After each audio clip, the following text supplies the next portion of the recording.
آپ کو میں نے پیغمبروں کی ترتیب بتائی تھی. سب سے پہلے آدم علیہ السلام, شیس علیہ السلام, پھر کہا جاتا ہے کہ ادریس علیہ السلام, پھر نوح علیہ السلام. تو نوح علیہ السلام کا شمار بھی قدیم پیغمبروں میں ہوتا ہے. اللہ فرماتے ہیں وَلَقَدْ أَرْسَلْنَا نُوحًا إِلَىٰ قَوْمِهِ إِنِّي لَكُمْ نَذِيرٌ مُّبِينٌ. ہم نے نوح کو ان کی قوم کی طرف بھیجا اور انہوں نے کہا میں تمہیں کھلا ڈرانے والا ہوں, صاف صاف بتا رہا ہوں کہ تم جن بتوں کی عبادت کرتے ہو, ود سوا یعوق ودًا ولا سواعا ولا یغوث ویعوق ونسرا. ود سوا یغوث یعوق اور نصر, یہ 5 بت تھے جن کی یہ لوگ عبادت کیا کرتے تھے. اور یہ بتوں کا پس منظر یہ تھا کہ کوئی بزرگ تھے, بڑے اللہ والے لوگ تھے جو ہر وقت اللہ اللہ کیا کرتے تھے. جب ان کا انتقال ہو گیا تو لوگوں نے عقیدت میں ان کے مجسمے بنا لیے, جیسے لوگ بناتے ہیں نا بڑی شخصیتوں کے. اسلام میں مجسمے بنانا حرام ہے. یہ جو آج کل لٹکے رکھے ہوئے ہوتے ہیں کپڑوں کی دکان پہ مجسمے, ان لوگوں کو چاہیے کہ اللہ کے عذاب سے ڈریں. بہت شدید وعید ہے. چہرہ اڑا دیں اس کا. بھئی آپ نے اپنی پروڈکٹ بیچنی ہے تو شکل دکھانے کی کیا ضرورت ہے؟ تو وہ چہرہ اڑا دیں پھر بے شک ٹھیک ہے, یا چہرہ مسخ کر دیں, ایسے ناریل جیسا گول سر اوپر رکھا ہوا اڑا کے, آنکھ ناک کان نہ بنا ہوا ہو. تو 5 بت تھے جو اصل میں بزرگ تھے, تو ان کی یادگاروں کے طور پر انہوں نے بت بنا لیے. تو شروع میں تو صرف یہ یادگاریں تھیں, آہستہ آہستہ ان کی عبادت بھی شروع ہو گئی. پھر یہ نظریہ آ گیا کہ اللہ تعالیٰ نے ان بزرگوں کو بھی اختیارات دیے ہیں. میں نے ایک بیان کیا تھا کہ اللہ نے اپنے نبی کو اختیارات نہیں دیے ہیں. تو ایک صاحب نے کمنٹس کیے تھے کہ توہین, کہ یہ شخص پیغمبر کی کیا کر رہا ہے, توہین. یہ سمجھتا ہے کہ پیغمبر بھی اس جیسے ہیں, معاذ اللہ, جیسے اس کو اختیار نہیں ہے تو پیغمبر کو بھی اختیار نہیں. تو یاد رکھو سب شرک جب بھی شروع ہوا ہے نا تو یہیں سے شروع ہوا ہے کہ اللہ نے, یار یہ آواز صحیح نہیں ہے, مزہ نہیں آ رہا, اس کو تھوڑا سا بڑھائیں یار, کہ اللہ تعالیٰ نے پیغمبروں کو, اپنے نیک لوگوں کو اختیارات دیے ہیں. اولاد ہے, بارش ہے, ہم ان سے بھی مانگ سکتے ہیں. تو پیغمبر کو جو مقام اور فضیلت حاصل ہے وہ اختیارات کی وجہ سے نہیں ہے, وہ اس لیے کہ آپ اللہ کا پیغام لوگوں تک پہنچا رہے ہیں. دیکھو امریکہ کا سفیر یہاں پر آئے گا تو اس کی ایک ویلیو ہوگی نا, اس لیے تھوڑی کہ وہ فیصلہ بھی کر سکتا ہے, فیصلہ وہ نہیں کرے گا, فیصلہ تو حکومت کرے گی, لیکن اس کی کوئی عزت کیوں دی جائے گی؟ بھائی امریکہ کا سفیر ہے, اس کی توہین امریکہ کی توہین سمجھی جائے گی. جتنا بڑا ملک ہوگا اس کے سفیر کی عزت بھی اتنی ہی زیادہ. تو اللہ سب سے بڑا ہے تو اللہ کے سفیر کی ویلیو بھی سب سے زیادہ ہے. تو اللہ تعالیٰ نے یہ مقام دیا ہے محمد صلی اللہ علیہ وسلم کو, تو انہوں نے 5 بتوں کی عبادت شروع کر دی. عبادت کا مطلب ان سے مانگنا, کہ یہ دیتے ہیں اللہ کے دینے سے دیتے ہیں. عطائی, وہ عطائی اور ذاتی کا فرق میں ڈال کے نا, کہ یہ عطائی ہے, ان کے پاس اللہ کا عطا کردہ بہت کچھ ہے, تو یہ لوگوں کو کیا کرتے ہیں, وہ دیتے ہیں لوگوں کو. تو پہلی دفعہ نوح علیہ السلام وہ پیغمبر تھے جو دنیا میں شرک کو ختم کرنے کے لیے آئے. اس سے پہلے لوگوں میں شرک نہیں تھا, بدعملی تھی, بدعملی, اس کو ٹھیک کرنے کے لیے پیغمبر آتے تھے. لیکن شرک کو ختم کرنے کے لیے جو پہلے پیغمبر دنیا میں آئے, بھائی ایک بندہ نا یہاں آ کے بیٹھ جایا کرے, دیکھتا رہے ٹوں ٹاں پی پاں, جب بول رہا ہے اس کو سیٹنگ پہ لیا. تو وہ بیچارہ وہ کیمرہ بھی سنبھال رہا ہے, بٹن کسی اور کے حوالے کر دے نا, اور جس کے حوالے بٹن ہو خود اس پہ بھی ایک بٹن لگا ہوا ہو اس کو سیٹ کرنے کے لیے. تو 5 جو حضرت نوح علیہ السلام آئے اور قرآن کے مطابق 950 سال نوح علیہ السلام نے قوم کو دعوت دی. اس سے پتہ چلتا ہے کہ لوگ اپنی جو خاندانی پرمپرائیں ہیں ان کو چھوڑنے کے لیے تیار نہیں ہوتے, کہ ہمارے باپ دادا کا نظام, ہمارا کلچر اس کو قبول نہیں کرتا. ایکچولی معذرت کے ساتھ یہ جو میں شادیوں پہ رٹے لگاتا رہتا ہوں نا, اس کو بھی پتہ ہے آپ کیوں قبول نہیں کرتے, کہ ہمارا کلچر قبول نہیں کرتا. دلائل کی دنیا میں آپ کے پاس کوئی جواب نہیں ہے. طنز بھی کرتے ہیں, سب کچھ کرتے ہیں, لیکن بس کلچر قبول نہیں کرتا. تو ساری فساد کہاں سے آتا ہے؟ اچھائیاں بھی کلچر سے آتی ہیں, لیکن برائیاں بھی کلچر سے آتی ہیں. تو ہمیں یہ دیکھنا چاہیے کہ جو کلچر کی اچھی چیزیں ہیں ان کو ایڈاپٹ کرنا چاہیے, جو بری چیزیں ہیں. اب دیکھو آج ایک ہندو لڑکی, پھر ماشاءاللہ میسج آیا, کسی نے مجھے, عثمان بھائی نے رابطہ کرایا کہ انڈیا میں ایک ہندو ہے مسلمان ہوئی ہے گھر کے اندر. میں سمجھا تو کوئی آدمی ہے, تو میں نے بڑا اپریشیٹ کیا اس کو, واٹس ایپ پہ اس کو میسج بھیجے. وہ چھپ کے روزے رکھ رہا ہے, چھپ کے نمازیں پڑھ رہا ہے, سارا گھرانہ ہندو. بعد میں اس نے بتایا کہ میں لڑکی ہوں. عورت کے لیے, ایک لڑکی کے لیے کتنا مشکل کام ہے اپنے خاندان سے بغاوت کرنا. تو کیسے ہمت دی اللہ نے, لیکن چھپ کے روزے اور چھپ کے نمازیں, چاروں طرف ماحول ساتھ نہیں دے رہا. لیکن بات سمجھ میں آ گئی کہ بھئی ہم ان پتھروں کے بنے ہوئے بتوں کو کیوں پوجیں, یہ کیا لگتے ہیں ہمارے, یہ کیا لگتا ہے ہمارے. عجیب بات ہے, آپ کو کوئی آپ کے گھریلو معاملات میں دخل اندازی دے, آپ کو برا لگے گا نا. کوئی بندہ آئے جو آپ کا بڑا دوست ہو, کہ اور بھائی بتاؤ بھابھی آج کل تمہارے ساتھ سیٹ چل رہی ہیں, آپ بولیں گے کہ تو میرا کیا لگتا ہے بھائی, یا تو میں نے تیرے ساتھ شیئر کیا ہو اپنے گھریلو معاملات, پھر تو مجھ سے پوچھے تو ٹھیک ہے, تو خام خام آگے پوچھ رہا ہے بھابھی واپس آ گئی ہیں, ٹھیک ہے, تو آپ کہیں گے بھائی تو میرا کیا لگتا ہے جو تم مجھ سے اتنی ڈیٹیل میں پوچھ رہا ہے. تو ایک انسان, اس سے کے سامنے آدمی اپنے گھریلو حالات شیئر نہیں کرتا, اور اگر وہ خود سے دلچسپی لے تو غصہ ہو جاتا ہے. تو انسان کی تو پھر بھی ایک ویلیو ہے. تو جن بتوں کو آپ نے اپنے ہاتھوں سے بنایا وہ تو انسان سے بھی کم ہیں, ان کے سامنے اپنے سارے راز فاش کر دینا کہ میں نے یہ کیا تھا, بھگوان میرا یہ معاف کروا دو, میرے آج کل پیسے نہیں ہیں جیب میں, پیسے دلوا دو.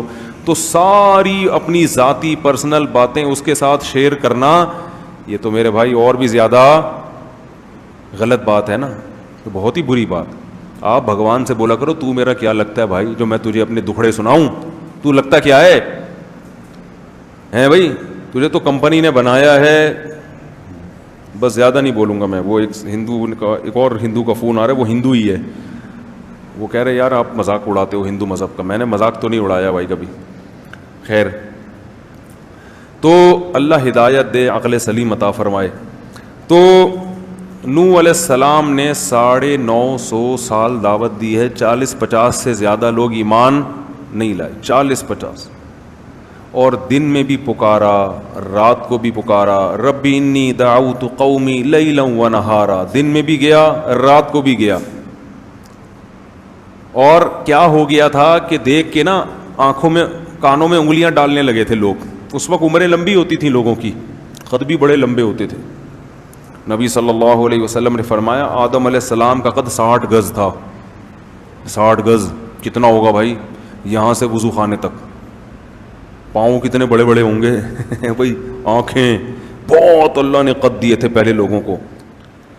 انلزمکموہا وانتم لہا کارہون ویا قوم لا اسألکم علیہ مالا, اے میری قوم میں اس تبلیغ پر تم سے پیسے نہیں لے رہا. پوری قوم کی مخالفت مول لے کر 900 سال ہو گئے مخالفت کی ہے, تو یہ بھی تو میرے برحق ہونے کی علامت ہے. مجھے کیا مل رہا ہے اس سے؟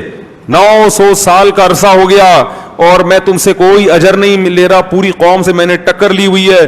وما انا بطارد الذین آمنوا, رہا یہ مسئلہ کہ ان غریبوں کو اپنی مجلس سے نکال دوں, تو ما انا بطارد, یہ میرے لیے ممکن نہیں ہے, یہ نہیں ہو سکتا. چاہے سارے کافر ہو کے مر جاؤ, جو ایمان لانے والا ہے اس کو میں اپنی مجلس سے نکال دوں غریب یا مسکین ہونے کی بیس پہ, یہ میرے لیے ممکن نہیں ہے. انہم ملاقو ربہم, یہ بھی کل اپنے رب سے ملاقات کریں گے. ان کے اعمال کا بھی ان کو بدلہ دیا جائے گا, تمہارے اعمال کا بھی تم کو بدلہ دیا جائے گا. اللہ کی نظر میں امیر اور غریب کا فرق نہیں ہے. اور آگے کہنے لگے من ینصرنی من اللہ ان طردتہم, اگر میں نے ان کو دھتکار دیا, مجلس سے منع کر دیا, تو بتاؤ تم اللہ کے عذاب سے مجھے بچا سکتے ہو؟ پھر اگر گارنٹی دو, ٹھیک ہے نا, پھر میں اللہ سے پوچھوں گا کہ یہ بچا سکتے ہیں, تو اللہ بتائے گا ہاں بچا سکتے ہیں, تو ٹھیک ہے. کون بچائے گا بھائی مجھے؟ رہا یہ مسئلہ کہ میں تمہاری طرح کا انسان ہوں, تم یہ کہتے ہو, تو میں نے کب دعویٰ کیا ہے کہ میں تم سے ہٹ کر کوئی انسان ہوں؟ میں نے یہ دعویٰ بولو بھائی کیا ہی نہیں ہے. ولا اقول لکم عندی خزائن اللہ, میں یہ دعویٰ نہیں کرتا کہ میرے پاس اللہ کے خزانے ہیں, نہیں ہے میرے پاس خزانے. ولا اعلم الغیب, اور نہ میں غیب کی خبریں جانتا ہوں. ولا اقول انی ملک, نہ میں نے یہ دعویٰ کیا کہ میں فرشتہ ہوں. ولا اقول للذین تزدری اعینکم لن یؤتیہم اللہ خیرا, اور جن لوگوں کو تم ذلیل سمجھ رہے ہو ان غریبوں کو, ان کے بارے میں کبھی یہ دعویٰ ہی نہیں کرتا کہ اللہ ان کو جنت میں داخل نہیں کرے گا, یا یہ واقعی ذلیل لوگ ہیں. یہ تو تمہاری رائے ہے, میں اس رائے سے متفق نہیں ہوں. تو میں جو دعویٰ کر رہا ہوں نا اس پہ کوئی اعتراض کرو, جو دعوے میں نے کیے ہی نہیں ہیں وہ میرے مقابلے میں کیوں پیش کر رہے ہو بھائی. قالوا یا نوح قد جادلتنا, 950 سال جب اس اکھاڑ پچھاڑ میں گزرے ہیں نا, ہر وقت یہی باتیں, وہ یہ کہہ رہے ہیں, وہ یہ کہہ رہے ہیں, وہ یہ کہہ رہے ہیں. 950 سال جب گزر گئے تو قوم کہنے لگی قد جادلتنا فاکثرت جدالنا, اے نوح ہمارا تیرا جھگڑا بہت لمبا ہو گیا ہے اور یہ بہت طول پکڑ گیا ہے, اب اس کو ختم کر دینا چاہیے, اس جھگڑے کو, اب اس جھگڑے کو ختم کر دینا چاہیے. کیسے؟ فاتنا بما تعیدنا ان کنت من الصادقین, جس عذاب کا تو وعدہ کرتا ہے نا اب وہ عذاب لے آ, ہم تو ایمان لانے والے نہیں ہیں, تو اپنی دعوت میں لگا رہے گا, ہم انکار کرتے رہیں گے. یعنی گویا بزبان حال یہ کہنا چاہ رہے ہیں کہ آپ کا بھی ٹائم ویسٹ ہو رہا ہے اور ہمارا بھی ٹائم ویسٹ, خام خواہ کی جنگ ہے جس کا نہ کوئی سر نہ کوئی پیر. تو اب ایسا کرو کہ آر یا پار, اگر تو عذاب لے آ تو سچا, تو نہیں لا سکا تو اس کا مطلب معاذ اللہ تو جھوٹا ہے. نوح علیہ السلام نے کیا کہا, انما یاتیکم بہ اللہ ان شاء, دیکھو اللہ اگر چاہے گا تو عذاب بھی آ جائے گا. وما انتم بمعجزین, لیکن جب آئے گا تو تم اللہ کو ہرا نہیں سکو گے. ولا ينفعکم نصحی ان اردت ان انصح لکم, اور افسوس کے ساتھ کہنے لگے میں نے تمہاری خیر خواہی چاہی تھی مگر تم اپنی خیر خواہی کو پسند نہیں کر رہے. ان کان اللہ یرید ان یغویکم, اللہ نہیں اگر تمہیں ہلاک کرنے کا ارادہ کر لیا ہے تو میں بھلا کیا کر سکتا ہوں. وأوحی الی نوح, اللہ فرماتے ہیں اس کے بعد ہم نے نوح علیہ السلام کو وحی کی کہ انہ لن یؤمن من قومک الا من قد آمن, اے نوح جتنے لوگ ایمان لا چکے ہیں نا اس سے زیادہ مزید کوئی آدمی ایمان نہیں لائے گا. دیکھو عذاب ٹلا ہوا تھا اس لیے کہ اللہ کو پتا تھا کچھ لوگ اور بھی ہیں جو ایمان لائیں گے, ان کے ایمان لانے کا انتظار ہو رہا تھا. تو 40 45 یا 50 لوگ ایمان لائے, اور جب وہ آخری شخص ایمان لایا ہے اللہ نے کہا اے نوح اب یہ لوگ ایمان نہیں لائیں گے. لن یؤمن من قومک الا من قد آمن فلا تبتئس بما كانوا يفعلون, اب کروں کیا ہے اللہ میں. نوح علیہ السلام کو اللہ نے حکم دیا, پیغمبر کو خود نہیں پتا ہوتا کہ اب ہوگا کیا, ہر چیز اللہ سے پوچھ رہے ہیں, غیب کا علم نہیں ہوتا. اللہ نے کہا وصنع الفلک, کشتی بنا. صناعت عمل کا لفظ نہیں ہے, صنعت کہتے ہیں بڑی محنت سے کاریگری سے کوئی چیز بنانا. کشتی بنا بِأَعْيُنِنَا, ہماری نظروں کے سامنے, ہماری آنکھوں کے سامنے, یعنی بالکل ہماری نگرانی میں ہم بتائیں گے کون سا پھٹا کہاں جوڑنا, کیونکہ نوح علیہ السلام کو کشتی بنانا تھوڑی جانتے تھے. ہم بتائیں گے کون سی کیل کہاں ٹھوکنی ہے, کتنا بڑا پھٹا لانا ہے, اس کا سائز کتنا ہوگا, کیونکہ ہمیں پتا ہے کہ کیسا پانی آنے والا ہے. وَوَحْيِنَا وَلَا تُخَاطِبْنِي فِي الَّذِينَ ظَلَمُوا, اور اب ان ظالموں کے بارے میں مجھ سے کلام بھی مت کرنا. ایسا نہ ہو کہ آپ کو ان پہ ترس آنا شروع ہو جائے اور آپ کہیں کہ اللہ مزید مہلت دے دو. آپ کو اب ان کے حق میں دعا کرنے کی اجازت نہیں ہے. انہم مغرقون, یہ سب کے سب غرق ہوں گے, اور اللہ نے ان کے غرق ہونے کا فیصلہ کر لیا ہے. یہ واقعہ تو قرآن میں بھی ہے, اس کو یہودی بھی مانتے ہیں اور اس کو عیسائی. یہ دنیا میں اتنا بڑا واقعہ ہوا تھا کہ تمام آسمانی کتابیں یا کوئی ایسی تاریخی ورق جو اس زمانے سے چلا آ رہا ہے ان تمام کتابوں میں, صحیفوں میں یہ واقعہ موجود ہے. آج بھی تورات میں بھی ہے اور انجیل میں بھی ہے.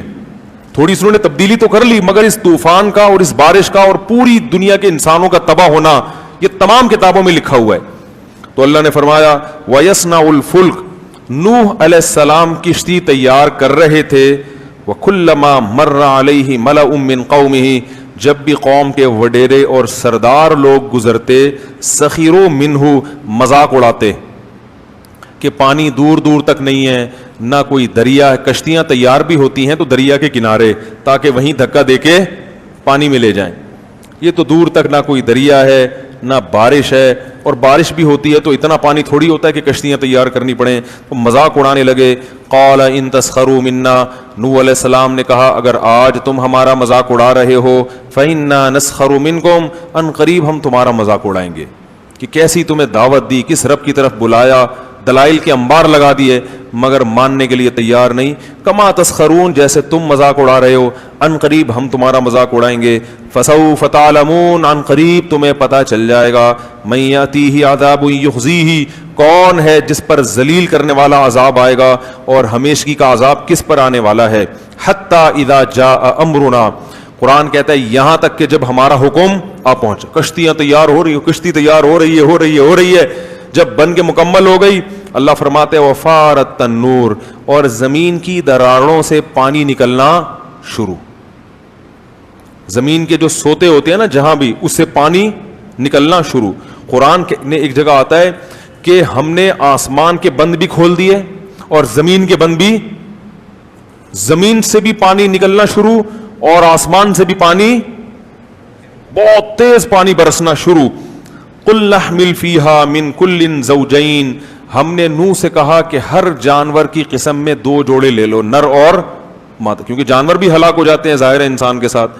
ہر جانور جس کو بھی زمین میں رہنا ہے اس سے ایک من کل، ہر قسم کے جانور جو بھی پانی میں رہنے والے نہیں ہیں، ان تمام جانوروں میں سے ایک جوڑا آپ رکھ لیں. وَأَهْلَكَ، اور اپنے رشتہ داروں کو بھی اس میں سوار کر لیں. إِلَّا مَنْ سَبَقَ عَلَيْهِ الْقَوْلُ، ہاں جس کے مقدر میں ہلاکت ہے وہ آپ کے ساتھ کشتی میں سوار نہیں ہوگا. وَمَا آمَنَ مَعَهُ إِلَّا قَلِيلٌ، اللہ فرماتے ہیں نوح کے ساتھ ایمان والے بہت تھوڑے لوگ تھے، بہت تھوڑے جو اس کشتی میں سوار ہوئے. وَقَالَ ارْكَبُوا فِيهَا، جب سوار ہو گئے تو اللہ نے فرمایا ارْكَبُوا فِيهَا، اس کشتی میں سوار ہو جاؤ. بسم اللہ مجریہا، اللہ کے نام سے اس کا چلنا ہے. وہ مرساہا، اور اللہ کے نام سے اس کا ٹھہرنا ہے. کشتی میں سوار ہونے کی دعا بھی ہے یہ کہ اللہ کے نام سے چلے گی اور اللہ کے نام سے ٹھہرے گی. ان ربی لغفور الرحیم، اور یہ کہو کہ میرا رب بہت مغفرت کرنے والا اور اپنے بندوں پر بہت رحم کرنے والا ہے. وہی تجری بہم فی موج، اللہ فرماتے ہیں وہ کشتی ایک موج کی طرح چل رہی تھی. جیسے سمندر کی لہریں اوپر نیچے ہوتی ہیں تو کشتی بھی ایسے ہو رہی تھی. اتنا طوفان آیا. کل جبال، پہاڑ کی طرح پانی کے اندر، ایسے جیسے بہت بڑا پہاڑ ہچکولے کھا رہا ہو، ایسے چل رہی تھی. اس موقع پر نوح علیہ السلام نے اپنے بیٹے کو پکارا. وکان فی مازل، وہ ایک کنارے پہ کھڑا ہوا یہ منظر دیکھ رہا تھا. یا بنی ارکم معنا، اے میرے پیارے بیٹے. بنیا کہتے ہیں پیارے، جب محبت سے بلانا ہوتا ہے نا، اے میرے پیارے بیٹے ارکم معنا، میرے ساتھ کشتی میں ہمارے ساتھ سوار ہو جا. ولا تکم مع الکافرین، اور کافروں میں مت ہو، کلمہ پڑھ لے اور آ جا کشتی میں. قالا، تو کہنے لگا سآوی الی جبل، میں ایک پہاڑ پہ چڑھ جاؤں گا. یعصمنی من الماء، وہ پہاڑ مجھے پانی سے بچا لے گا. جب انسان کی خواہشات سے آنکھیں اندھی ہوتی ہیں نا تو یہ حال ہوتا ہے اس کا. یہ واقعات ہیں، مگر ان واقعات کو سن کر ہمیں اپنے گریبان میں جھانکنا چاہیے کہ ہمارے دل بھی ایسے سخت ہو چکے ہیں. اس نے کہا مجھے پہاڑ بچائے گا. نوح علیہ السلام نے کہا لا عاصم اليوم من امر اللہ الا من رحم، دیکھ آج جس پر اللہ رحم کرے گا نا وہی بچے گا. اپنی طاقت سے، وسائل اور اسباب سے کوئی بھی نہیں بچ سکتا. یہ بات ابھی ہو رہی ہے. قرآن کہہ رہا ہے وحال بینہم الموج، باپ اور بیٹے کے درمیان ایک لہر حائل ہوئی ہے. فکان من المغرقین، اور نوح علیہ السلام کے بیٹے کو لے کر اس نے پانی میں غرق کر دیا. قرآن میں دوسری جگہ آتا ہے اغرقوا فادخلوا نارا، پوری قوم غرق ہوئی اور آگ میں داخل. یہ قبر کا عذاب ہے.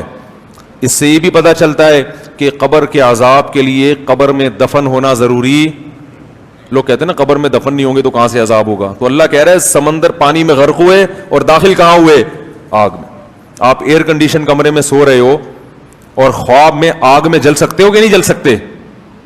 تو خواب کی مثال بھی، برزخ کی مثال بھی خواب کی طرح ہے. تو برزخ جب پانی میں مرتا ہے نا انسان تو کسی اور جہاں میں پہنچ جاتا ہے، وہاں آگ بھی ہے اور جنت کا باغ بھی ہے وہاں پہ. جب وہ بیٹا بھی ہلاک ہوا تو سب ہلاک ہو گئے. قیل یا ارض ابلعی ماءکی, اللہ فرماتے ہیں ہم نے زمین کو کہا اے زمین اپنے پانی کو نگل لے. کیا عجیب بلاغت ہے. یہ نہیں کہا کہ جذب کر لے, یہ قرآن نگلنے کے لفظ سے بتا رہا ہے کہ اتنا پانی تھا کہ اگر جذب ہونا شروع ہوتا تو صدیاں گزر جاتی, بہت وقت گزر جاتا, وہ پانی ختم نہ ہوتا. اللہ کہہ رہے ہیں نگل. جیسے ایک پانی پینے کا طریقہ ہوتا ہے, بھائی آپ چوس چوس کے ایک گھونٹ بھر بھر کے پیتے ہو, اور ایک ہوتا ہے کہتے ہیں نا بس کڑوی چیز ہے ایک ہی گھونٹ میں نگل لو. تو اللہ نے فرمایا نگل, کھینچ اس پانی کو, زور لگا, تاکہ نوح علیہ السلام خشکی پہ اترنے کے قابل بن جائیں. ایسا نہ ہو یہ کئی سال اسی میں پڑے رہیں, بہت پانی ہے. تو یہ قرآن پانی کی کثرت بیان کر رہا ہے. ابلعی ماءکی, نگلنا شروع کر اس پانی کو, گھونٹ بھر بھر کے اپنے اندر کھینچنا شروع کر. وَيَا سَمَاءُ أَقْلِعِي, اور اے آسمان اس پانی کو اکھاڑ دے. اکھاڑنے کا لفظ, پانی آسمان پہ چپکا ہوا تھوڑی ہوتا ہے جو اکھڑے, وہ تو بادلوں میں ہوتا ہے. یہ بھی بلاغت ہے کہ جیسے شیٹرنگ ہو نا, اور وہ جب مکمل ہو جائے تو ایک ایک پھٹے کو اکھاڑا جاتا ہے, وہ اتنی مضبوطی سے چھت سے چپکا ہوا ہوتا ہے کہ اس کو اکھاڑا جاتا ہے.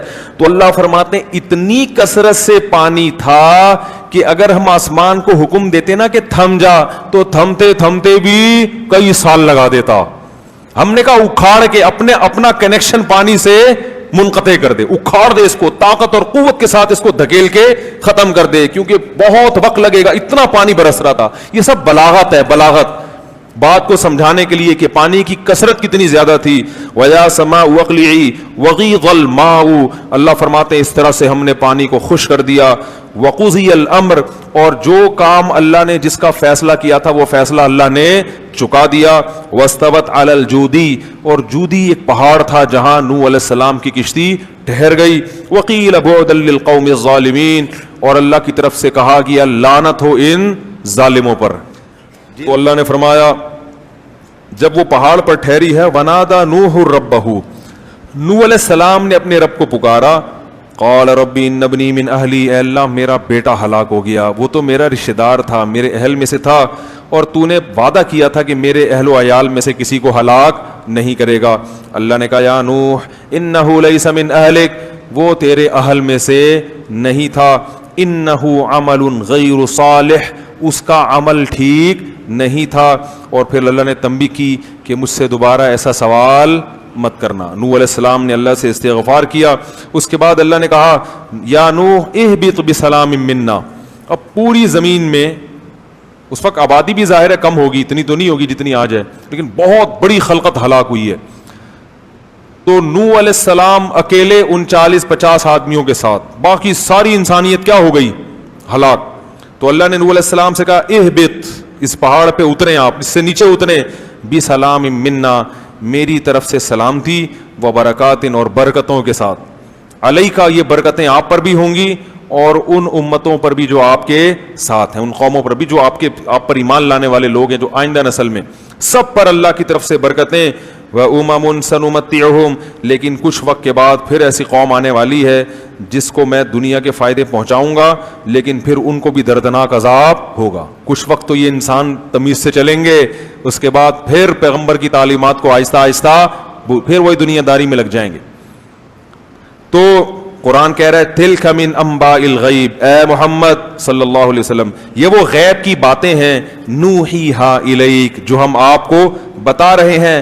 ما کنت تعلمها انت, یہ باتیں آپ بھی نہیں جانتے تھے, ولا قومک, اور نہ آپ کی قوم جانتی تھی, آپ عالم الغیب نہیں ہیں. من قبل ھذا, میرے بتانے سے پہلے آپ نہیں جانتے تھے. فاصبر, لہذا جیسے نوح نے 950 سال صبر کیا ہے, آپ بھی ان مشرکین کی تکلیفوں پر صبر کریں. ان العاقبۃ, کیسا پیارا اختتام ہو رہا ہے اس واقعے کے, اینڈ کتنا اچھا ہے.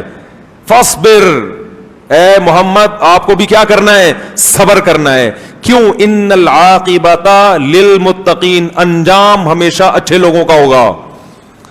اس حالت کو نہ دیکھیں آپ, مکہ میں بلال پر پتھر رکھے جا رہے ہیں, خباب ابن ارت کو کوئلوں پہ لٹایا جا رہا ہے, اس کو نہ دیکھو, یہ دیکھو انجام کس کا اچھا ہوا. متقین وہ لوگ جو گناہوں سے بچتے ہیں انجام ہمیشہ انہی کا اچھا ہوتا ہے. دیکھو انگریزوں کی جوانی مت دیکھو, انگریزوں کا بڑھاپا دیکھا کرو. انجام مسلمان کا اچھا ہوتا ہے, جوانی انگریز کی اچھی ہوتی ہے, مگر وہ ساری جوانی کے مزے بڑھاپے میں کرکرے. کوئی محبت کرنے والا نہیں ہوتا, کوئی رونے والا نہیں ہوتا. روتے ہیں تھوڑا بہت, وہ بھی اولڈ ہاؤس سے اطلاع آ گئی کہ حضرت جی کا انا للہ ہو گیا ہے, تو چلو یار وہیں دفنا دو, دیکھ لیں گے, بہت کم. تو اللہ تعالیٰ فرماتے ہیں والعاقبۃ للم, اور بالفرض دنیا میں اچھا ہو بھی جاتا ہو, اصل تو کیا ہے؟ آخرت.